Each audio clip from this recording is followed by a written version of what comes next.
19 verse 10. Luke chapter 19 verse 10. Luke chapter 19 verse 10. मिला? क्योंकि मनुष्य पुत्र हाँ। खोए हुए को ढूंढने और उनका उद्धार करने आया। उद्धार करने को आया। हाँ, आगे क्या लिखा फिर?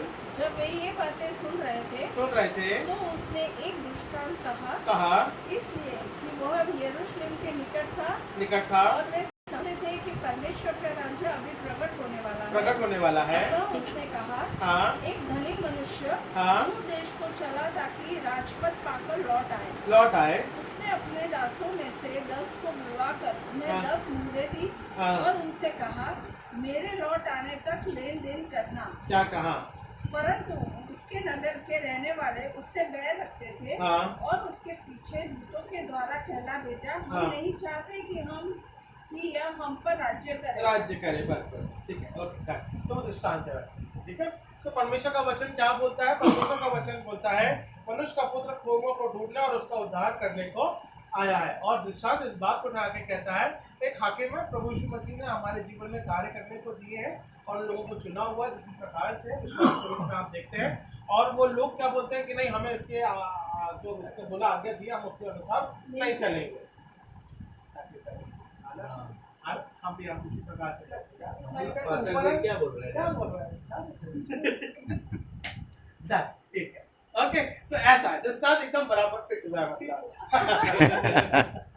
ओके, ठीक है। सो मनुष्य का पुत्र खोए हुए को ढूंढने और उनका उद्धार करने के लिए जो हम भटके हुए हैं, परमेश्वर की दया उसका अनंत वचन के माध्यम के द्वारा हम पे प्रकट होता है। आज वो हमसे कहता है 40 दिन हम क्यों मनाते हैं? इसी बात के तहत कि परमेश्वर मैं बचता हूँ, परमेश्वर आपकी दया और आपका अनुग्रह मेरे जीवन के ऊपर बना रहने पाए ताकि उसके द्वारा हम अनंत प्राप्त कर लें, है ना? सो परमेश्वर का वचन बोलता है तुम भटक गए हो, कोई बात नहीं है, तो मेरे पास में आओ, मैं तुम्हें माफी के माध्यम के द्वारा तुम्हारा नया जीवन देने के लिए तैयार हूँ। सो प्रभु यीशु मसीह हमारा छुटकारा देने वाला परमेश्वर है। सो इसी बात को अगर हम थोड़ा सी बातों के साथ समझेंगे तो हम निकालेंगे और निकाल लीजिएगा कुलुस्सियों की पुस्तक, कुलुस्सियों की पुस्तक नए नियम में से पहला अध्याय और 12 से 14 पदों के बीच में इस बात को देखते हैं। कुलुस्सियों की पुस्तक उसका पहला अध्याय और 12 से 14 पदों के बीच में हम इसे देखते हैं। और पिता का धन्यवाद करते रहो, हाँ, जिसने हमें इस हाँ, योग्य बनाया है, हाँ, कि ज्योति में पवित्र लोगों के साथ विलास में सहभागी हो, है ना? सो परमेश्वर का वचन क्या बोलता है? थोड़ा परमेश्वर का वचन बोलता है तुम्हें इस लायक मैंने बनाया है कि तुम ज्योति में बने रह सको, है ना? गाँव में तो लाइट जाती नहीं है, इसकी प्रॉब्लम नहीं है, पर गाँव देहातों में अगर आप देखेंगे तो वहाँ लाइट चली जाती है, लोग सबसे पहले वो कैंडल ढूंढना मांगते हैं, है ना? कैंडल ढूंढते हैं, अगरबत्ती ढूंढेंगे, माचिस ढूंढेंगे, जिस भी प्रकार से रहेगा जो उन्हें उजाला दे सके, है ना? सो हमारा मनुष्य जीवन इस प्रकार से है, हम ज्यादातर अंधकार में या फिर डार्कनेस में नहीं रहना मांगते, है ना? हम ये चाहते हैं कि भाई हम जल्द से जल्द ज्योति मिलने पाए या ज्योति को हम ढूंढना मांगते हैं। तो उसी प्रकार से परमेश्वर का वचन बोलता है मैं तुम्हारे लिए जीवन में इसी प्रकार से लेकर आया हूँ ताकि तुम संसार के अंधकार में न रहो बल्कि तुम्हारा जीवन ज्योति में बना रहने पाए, है ना? तो इसलिए परमेश्वर का वचन क्या बोलता है जिसने हमें इस योग्य बनाया कि ज्योति में पवित्र लोगों के साथ विरास में हम सहभागी होने पाए, है ना? हम संसारिक अंधकार में नहीं रह सकते। तो परमेश्वर चाहता है कि तुम्हें ज्योति मिले, तुम्हारा आत्मिक जीवन ज्योति में बना रहे और तुम्हारे जीवन में अंधकार निरंतर चलता जाने पाए। अंधकार कैसे रहता है? जब हम पाप की दशा में रहते हैं या शैतान के प्रकोप में रहते हैं या फिर हम उस प्रकार से अपने जीवन की संगति को बना के रखते हैं कि हम ज्योति में चलना नहीं मानते हैं, है ना? ये अंधकार की शक्तियां हैं जो कि हमारे जीवन में प्रबलता से कार्य करती है। इसलिए परमेश्वर का वचन बोलता है देखो मैं तुम्हारा उद्धारकर्ता परमेश्वर हूँ, यदि तुम मेरे साथ उस ज्योति में बने रहोगे तो मैं भी तुम्हें उस ज्योति में लिए चलूंगा, फिर तुम्हारे पीछे अंधकार ना रहेगा, है ना? प्रभु यीशु मसीह यूहन्ना की पुस्तक उसके 14 अध्याय में बोलता है I am the light of this world, मैं ज्योति हूँ, मैं संसार की ज्योति हूँ, मैं ज्योति में प्रकट होने वाला सामर्थ्य आत्मा देने वाला परमेश्वर हूँ, मेरी ज्योति में आप बने रहो, है ना?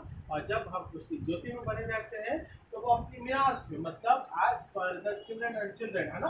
वो अपने अनुग्रह के द्वारा हम बच्चों को और हमारे बच्चों को उसी प्रकार से वो ज्योति में लेके चलना मांगता है ना। वो कहता है यदि तुम्हारा विश्वास दृढ़ रहेगा तो उसके पीछे तुम्हारे बच्चों का विश्वास और उसके पीछे तुम्हारे बच्चों के बच्चों का विश्वास है ना। क्योंकि हम इस बात को परमेश्वर के वचन के रूप में ज्योति को फैलाने का काम हम करते हैं। परमेश्वर का वचन क्या है? एक ज्योति है और हम उनके बच्चों में डालते हैं। वही विश्वास हम उनके बच्चों के बच्चों में भी डालते हैं ताकि वे भी ज्योति में बने रह सके। ऐसे प्रभु यीशु मसीह बोलता है देखो मैं तुम्हारी ज्योति हूँ, मेरे विश्वास में बने रहो, मेरी ज्योति में बने रहो, इससे अच्छा तुम्हारा फिर पूरा घराना भी ज्योति में बना रहेगा, है ना। सो परमेश्वर कहता है कि मैं इस प्रकार से ज्योति में हूँ, तुम्हारे जीवन में भी ज्योति बनी रहने पाए। उसी ने हमें अंधकार के वश में से छुड़ा करके अपने प्रिय पुत्र के राज में प्रवेश कराया, है ना। इसे पहला कुरिन्थियों उसके 15वें अध्याय में देखेंगे। अब हे मृत्यु तेरा दंड कहाँ रहा, अब मृत्यु के ऊपर परमेश्वर ने विजय को प्राप्त किया है ना। सो जब हम उसके 39 दिनों के तहत प्रार्थना करते हैं या उसके क्रूस पर से क्या हुए 7 वचनों के तहत जब हम मनन करेंगे या विचार करेंगे, सो प्रभु यीशु मसीह ने क्या किया, उस क्रूस पर से अपने प्राणों को दे करके लहू बहा करके तीसरे दिन मुर्दों में से वो जी उठा ताकि उसके द्वारा जो ज्योति प्रकट होती है, जो वचन का सामर्थ प्रकट होता है, लोग उसके ऊपर विश्वास रखें और वही एक जीता परमेश्वर है जिसके द्वारा हम उद्धार को प्राप्त करने पाते हैं। और इसीलिए वो कहता है मेरे साथ ज्योति में बने रहो। अंधकार की शक्तियां तुम्हारे जीवन में प्रबल नहीं होती है क्योंकि मैंने अंधकार को हरा दिया है, मैंने शैतान को खत्म कर दिया है, मैंने मृत्यु के डर को खत्म कर दिया है। अब मैं उसके ऊपर विजय प्राप्त करके तुम्हारे लिए भी नए जीवन के रूप में तैयारी के रूप में आगे कहता हूँ। तुम्हारे पास में आशा है, अब हमारे पास में ये वचन है कि आप मृत्यु के बाद में हमारा क्या होगा। परमेश्वर बोलता है तुम्हें मैं अनंत जीवन का देने वाला परमेश्वर। संसारिक मृत्यु तो है 60 साल 70 साल 80 साल के बाद में तो कंफर्म है ना, ये शरीर समाप्त हो जाएगा। पर आत्मा में परमेश्वर हमको कहता है कि तुम्हारी आत्मा नहीं मरती है क्योंकि वो मेरे साथ में जीविका के रूप में रहने पाएगी। पर कैसे होगा? जब हम उसके साथ अपने विश्वास की संगति को बनाए रखने पाते हैं, जब हम उसके साथ विश्वास की संगति में बढ़ने पाते हैं, जब हम उसके साथ विश्वास की दौड़ को चलने पाते हैं। सो परमेश्वर चाहता है कि हम ज्योति की संतान हैं, ज्योति में होकर के अपने जीवन को हम जीने पाए और अंधकार की प्रबलताओं को समाप्त करके मसीह के विश्वास के रूप में हम बढ़ते जावे। हम इस बात को प्रार्थना के रूप में रखते हैं, ठीक है ना। तो ये दूसरी बात हो गई। परमेश्वर का वचन क्या बोलता है? मैं ज्योति हूँ, इसमें बने रहो और अंधकार के ऊपर मैंने विजय को प्राप्त किया है। उस अंधकार को छोड़ करके ज्योति के साथ तुम अपने जीवन को समानता के रूप में लेके चलने का। ओके, सो ये पहली बात हो गई। दूसरी बात क्या बोलता है परमेश्वर का वचन? तीतुस की पुस्तक का, है ना। पहला तीमुथियुस, दूसरा तीमुथियुस और तीतुस। तीतुस की पुस्तक, पहला तीमुथियुस, दूसरा तीमुथियुस, तीतुस। तीतुस की पुस्तक क्या बोलती है हमको परमेश्वर के वचन में बने रहने के लिए? तीतुस, फिलेमोन, तीमुथियुस, तीतुस। ओके, क्या बोलता है? दूसरा अध्याय और 14वां पद क्या बोलता है? जिसने अपने आप को हमारे लिए दे दिया वह हमें हर प्रकार के अधर्म से छुड़ा ले और शुद्ध करके अपने लिए एक ऐसी जाति बना ले जो भले भले कामों में सरगमी है ना। तो परमेश्वर का वचन क्या बोलता है? जिसने हमने अपने आप को हमारे लिए दे दिया वह हम में हर प्रकार के अधर्म से छुड़ा लेता है ना, जिसने अपने आप को बलिदान कर दिया। प्रभु यीशु मसीह ने हमारा और आपके लिए अपने प्राणों का बलिदान दिया ताकि उसके द्वारा हम नए जीवन को प्राप्त करते जाएं, है ना। सो प्रभु यीशु मसीह, उसके व्यक्तित्व के बारे में अगर हम देखें या उसके जीवन के बारे में हम देखें तो उसका ये बलिदानिक रूप रहा, है ना। वो मनुष्य जीवन में आया, मन में उसने निर्धारण हुआ, आत्मा के फल के रूप में हम देखेंगे। अदन की वाटिका जब लगाई परमेश्वर ने तो पेड़ लगाए, ठीक है ना। एक पहले कौन सा पेड़ लगाया? जीवन का, ज्ञान का, है ना। सो शैतान ने क्या बोला, है ना, ये ज्ञान का फल बाबा बड़ा टेस्टी है, ये खा ले, है ना। जीवन का देता होता तो शायद आगे घटना अमर लाइक सीधा धीरज अपन अमर हो जाते। यस, बनने कहीं नहीं, है ना। चोटी पे तब करके अपन अमर बैठते हैं एकदम हिमालय में। ओके, ठीक है ना। जीवन का नहीं खिलाया, ज्ञान का खा ले बाबा, तू बड़ा हो जाएगा तो मैं घट जाऊंगा। ऐसा सोचा होगा, हालांकि ठीक है, ओके, अच्छी बात है। समझना हमारे लिए बहुत जरूरी है। परमेश्वर ने बोला जीवन का देने वाला मैं परमेश्वर, है ना। अब तुमने गलती कर दी है, कोई बात नहीं, नए नियम के अनुसार प्रभु यीशु मसीह हमारे लिए क्या है, नया जीवन लेकर आता है ना। सो जीवन के वृक्ष के बारे में अगर हम देखा जाए तो परमेश्वर ने उस जीवन के वृक्ष को प्रभु यीशु मसीह ने दिया या ठहराया, या उसको हमारे बीच में ठहराया, ताकि लोग अधिकारी से जीवन को प्राप्त करते जाए। तो जीवन का वृक्ष हमारा प्रभु यीशु मसीह है, और वो चाहता है कि हम और आप उसी में छुटकारे में उस जीवन के वृक्ष को अपनाते हुए या थामते हुए या उसके तहत उसकी ज्योति में बने रहते हुए आगे अपने जीवन के निरंतर अपनी दौड़ को हम पूरा करने का, है ना। सो जीवन का वृक्ष हमारा प्रभु यीशु मसीह है, उसके तहत अपने जीवन को हमें बनाए रखना है। और क्या लिखा हुआ है, हर प्रकार का धर्म से छुड़ा ले और शुद्ध करके अपने लिए एक ऐसी जाति बना लो जो भले भले कामों में सरगर्मी होने पाती है ना। सो परमेश्वर चाहता है कि हम उसके साथ उसकी संगति में उसके नाम की महिमा के तहत जीवन के रूप में एक साथ सहभागिता को हम करने पाए, है ना। To be have a together fellowship, है ना। आज जो परिवार है, लोग हैं, भाई बहन है, मिलकर हम एक साथ संगति क्यों करते हैं, ताकि हम उस संगति के माध्यम के द्वारा आपस में हम प्रेम तो करते ही हैं, और साथ ही साथ उस प्रेम को हम परमेश्वर के लिए भी आगे करा सकते हैं ना। कि परमेश्वर हम धन्यवाद देते हैं इस समय के लिए, हम भाई बहनों को एक साथ मिलाया है, हम तेरे नाम की महिमा भी करते हैं, और उद्धार का ये वचन हमारे लिए ज्योति का कारण है, ताकि हम विश्वास से उस ज्योति के तहत अपने जीवन को हम देखने पाते हैं, है ना। सो हम उसके सहकर्मी बन के सह सकते हैं, बने रह सकते हैं, इस बात को हम यहाँ पे देखते हैं। ओके, चौथी और अंतिम बात क्या बोलता है, पहला कुरिन्थियों उसका पहला अध्याय और 30वां पद, मसीह की ज्योति में बने रहना या छुटकारे के तहत ठहराना। यह अंतिम बात कहकर मैं समाप्त करूंगा। 1 Corinthians chapter 1 verse 30। 1 Corinthians chapter 1 verse 30। क्या मसीह बढ़ गया? हाँ। क्या पौलुस तुम्हारे लिए क्रूस पर चढ़ गया? हाँ। या तुमने पौलुस के नाम पर बपतिस्मा लिया? ना। मैं परमेश्वर का धन्यवाद करता हूँ कि क्रिस्पुस और यूस को छोड़ मैंने तुम में से किसी को भी बपतिस्मा नहीं दिया, है ना। सो परमेश्वर का वचन क्या बोलता है, बपतिस्मे का कारण तो एक विधि है, उस विधि में डूबकर हमको हमारे जीवन को रखना पड़ता है, पर बपतिस्मा में किसमें लेना है, प्रभु यीशु मसीह के ना। छुटकारा वही देने वाला परमेश्वर है।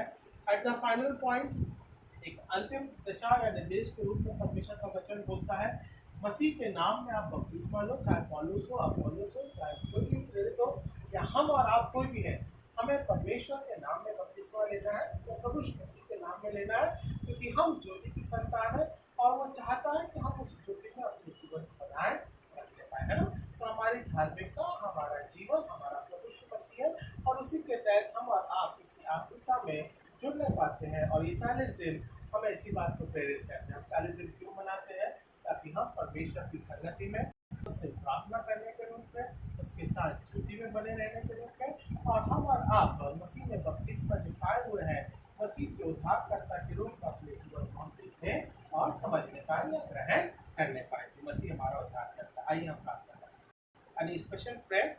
सो हम साहिल के लिए करेंगे, हाँ साहिल के लिए करेंगे, और थोड़ा कामकाज के लिए काम प्रार्थना करेंगे, मम्मी के हेल्प के लिए। डॉक्टर भाई आपके लिए ठीक है? ठीक है, ओके। सो हम सभी परिवारों के लिए प्रार्थना करेंगे तो परमेश्वर की दया बनी रहे। महान अजीत और अनुग्रहकारी पिता परमेश्वर, आपके नाम को धन्यवाद देते हैं पिता। इस समय के दौरान पिता परमेश्वर, जहाँ पिता आप ज्योति में परमेश्वर है, हमारे अगुवाई करते हैं, ज्योति में हमें संभालते हैं पिता। और पिता परमेश्वर इसी ज्योति के तहत पिता हम परिवार के लिए प्रार्थना करते हैं, विशेष रूप से साहिल के लिए पिता परमेश्वर, बेटे के लिए, उसकी स्टडीज के लिए पिता आपकी दया उसके जीवन के ऊपर, उसके ज्ञान के तहत, और पिता भविष्य में होने वाली योजनाओं और उसके कार्यों के रूप में पिता वो किस फील्ड को डिसाइड करता पिता परमेश्वर, आप उसकी मदद करें और अगुवाई करें। प्रार्थना करते पिता हमारे पिता पिता परमेश्वर, पिता पति को आप प्रेम, अनुग्रह, शांति, सामर्थ और पिता परमेश्वर समाधान आप प्रदान करें, ताकि पिता परमेश्वर के कार्य विभिन्न पिता धीरज का बिजनेस का कार्य है वो बढ़ने पाए, कोई रुकावट ना हो पिता परमेश्वर, ताकि वो अपने विश्वास में अनुग्रह के द्वारा बढ़ोतरी के रूप में करता जावे और पिता परमेश्वर अनुग्रह के द्वारा आप उसकी अगुवाई करते हैं। प्रार्थना करते हैं पिता पुलिस के लिए पिता परमेश्वर उसके काम के लिए पिता उनके आना जाने के तहत और पिता कमाई के बरकत के तहत पिता आपकी दया इस घर परिवार में है। प्रार्थना करते हैं हमारी माता जी के लिए पिता अनुग्रह के द्वारा धरती के लिए पिता उनके द्वारा पिता उनके जीवन का आशीष बनाए सामर्थ्य रखे पिता हटे हटी कूदे मास के अवलोक के तहत पिता आप चंगाई के देने वाले परमेश्वर है। सब इस बात को धन्यवाद के साथ रखते पिता उनके हेल्थ के लिए पिता छुओ और स्पर्श प्रार्थना करते पिता हमारे भाई के लिए पिता परमेश्वर और गरीब परिवार में पिता परमेश्वर आपकी दया इसी प्रकार से के तहत रजिता के तहत पिता परमेश्वर और उनके पिता बच्चे और अब्दुल के तहत पिता पिता परमेश्वर उनके परिवार के रूप में पिता आशीष बनी रहने पाए इस बात को हम प्रार्थना करते पिता अपने भाई के लिए पिता उनके काम के लिए उनके परिवार के लिए पिता आपकी दया और अनुग्रह के पावे इस बात को हम प्रार्थना करते हैं जो हमारे बुजुर्ग पिता मेरे समक्ष पिता अंकल और आंटी पिता परमेश्वर उनके आपके शांति के लिए पिता और पिता परमेश्वर की जब उनके तहत पिता परमेश्वर आत्मा के रूप में जब उगाते थे बोलो जय पिता इस बात के तहत हम सभी आत्मिक संगति में जुड़ने पाएंगे एक ना एक दिन ऐसा समय आता है जब हम तेरे पास में आत्मिक संगति करने पाएंगे प्रार्थना करते पिता अनुग्रह करना पिता ज्योति में ठहराना और ज्योति में लेते चलना हाँ पिता घर परिवार में आके मौका दिया कि हम आराधना करने पाए पिता आगे समय पिता परमेश्वर घर में जाते हैं पिता उसमें हमारी अगुवाई करना उस परिवार में भी आपकी दया और अनुग्रह बना रहने पाए पिता परमेश्वर सागर और पिता परमेश्वर के तहत पिता अनुग्रह के द्वारा आपके पद में आशीष है इस बात प्रार्थना करते पिता हमारे नंबर साहब के लिए पिता हमारे लिए पिता परमेश्वर आपकी प्रार्थना को बढ़ते हैं पिता अनुग्रह के द्वारा आपकी अगुवाई आप करना और संभालना और आप करता प्यारे बेटे प्रभु यीशु मसीह के नाम से मांगते हैं कबूल कीजिए इस प्रार्थना आमीन। तू जो आसमान पर है तेरा नाम पाक माना जाए तेरी बादशाहत आए तेरी मर्जी जैसे आसमान पर पूरी होती है ज़मीन पर भी हो हमारे रोज़ की रोटी तू आज हमें बख्श दे क्या हमारे कसूरों को भी माफ़ कर हमें आजमाइश में न डाल बल्कि बुराई से बचा क्योंकि बादशाहत कुदरत और जलाल हमेशा तेरे ही है आमीन। हम आशीष ग्रहण करेंगे और हमारे परमेश्वर पिता का प्रेम प्रभु यीशु मसीह